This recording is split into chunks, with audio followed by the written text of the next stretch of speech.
मेहरबानी हुई सभी सरकारों की।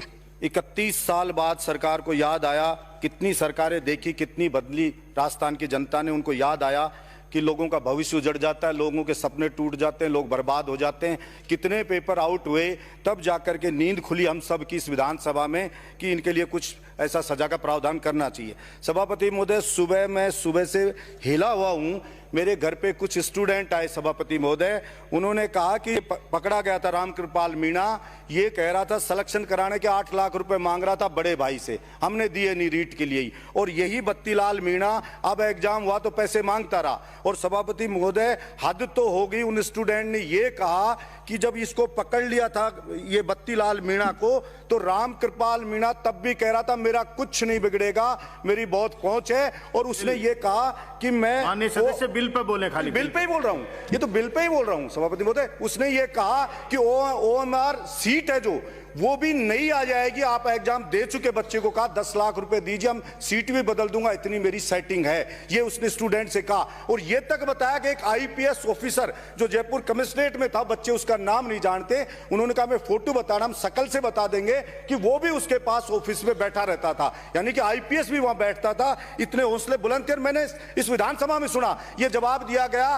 कि उसको किसने लगाया, जो SS कॉलेज चलाता है ITI का, RS से लेकर LDC रीट सारे एग्जाम के सेंटर होते हैं उसके इसके रामकृपाल मीणा के कॉलेज में। उसके लिए कहा गया कि उसको कोई लेना देना नहीं था, जो प्राइवेट कॉलेज का मालिक है, सेंटर चल रहा है, उसकी ड्यूटी स्ट्रांग रूम पे किसने लगाई? कि जयपुर कलेक्टर ने लगा दी। तो सर, उस कलेक्टर को अरेस्ट क्यों नहीं किया गया अब तक? उस कलेक्टर को गिरफ्तार करना चाहिए था जिसने उसकी ड्यूटी लगाई। किस कारण से उसने उसकी ड्यूटी लगाई, इसलिए उसको पकड़ना चाहिए था। और सर, हद मुझे ये होगी, कल जब राठौड़ साहब ने बताया, हद होगी सर कि कल ये कहा गया कि फर्जी जो कुलपति 4 लोगों की जो टीम, उन्होंने एक बिना 67 कमरों के बता के यूनिवर्सिटी का बिल ला के रख दिया और सरकार ने का बिल वापस ले लिया। सर, मैंने सोचा बाहर जाऊंगा तो टीवी पे चलता हुआ देखूंगा, 4 को गिरफ्तार कर लिया सरकार ने, उन सारे लोगों को जिन्होंने ऐसी झूठी रिपोर्ट बनाकर यहां पे दे दी। जब ये कानून बनाने से होगा क्या?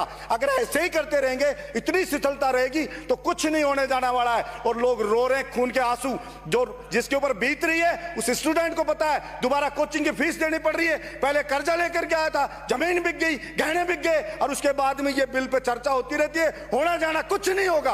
कितने 31 साल में जाके अपनी खाना पूर्ति करके बंद कर देंगे। और इसके विरोध में कल मैं काले कपड़े पहन करके सूर्य उदय से लेकर सूर्यास्त तक सेंट्रल पार्क में बिना रुके बिना थके दोस्तों, आज मैं आप सबको बहुत ही बढ़िया एप्लीकेशन के बारे में बताना चाहता हूं जो डेली लर्न द्वारा बनाई गई। इस डेली लर्न ने IHE स्कॉलरशिप एग्जाम रखा है, जिसमें पार्ट लेकर आप laptop, mobile phone, smart watch भी जीत सकते हैं। तो डिस्क्रिप्शन में दी हुई लिंक पे क्लिक करके जल्दी से स्कॉलरशिप में रजिस्टर कीजिए और ये 50 करोड़ की स्कॉलरशिप जीतने का मौका। दोस्तों, इसकी सबसे बड़ी खूबी ये है कि पहली बार किसी ने बड़े शहरों के साथ साथ छोटे और ग्रामीण भागों तक क्वालिटी एजुकेशन पहुंचाने का निर्णय लिया है। यहाँ इंग्लिश के साथ साथ हिंदी माध्यम में भी पढ़ सकते हैं।